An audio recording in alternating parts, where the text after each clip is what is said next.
Nagulat ang fans at followers ni Maris Racal na mag-post siya tungkol sa Snorin. Ang Snorin ay nabuo at pumatok na tambalan nila ni Anthony Jennings sa sereng Can't Buy Me Love na pinagbibidahan ni Donnie Pangilinan at Bel Mariano o masikat na tambalang Don Bell.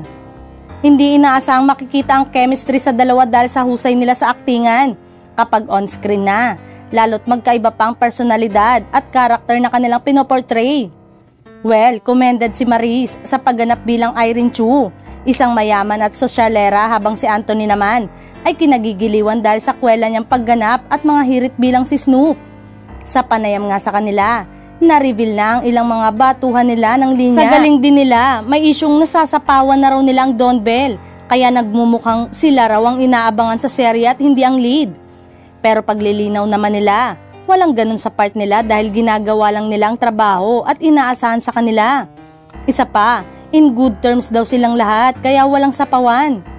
Anyway, nagtataka ang fans ng Snorin kung ano ang ibig sabihin ng Facebook post ni Maris. Ibig bang sabihin, hindi na magpapakilig ang tambalan at titigil na?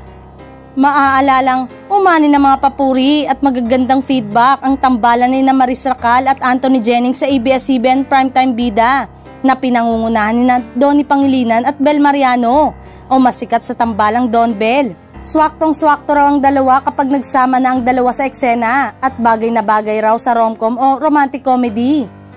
Kaya naman, panawagan ng mga netizen at manunood na humahanga sa kanila ngayon sa ABS-CBN.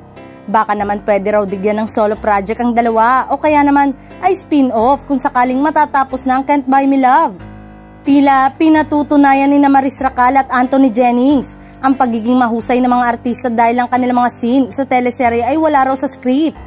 Kaya naman, panawagan ng mga netizen at manunood na humahanga sa kanila ngayon sa ABS-CBN. Baka naman daw pwede raw bigyan ng solo project.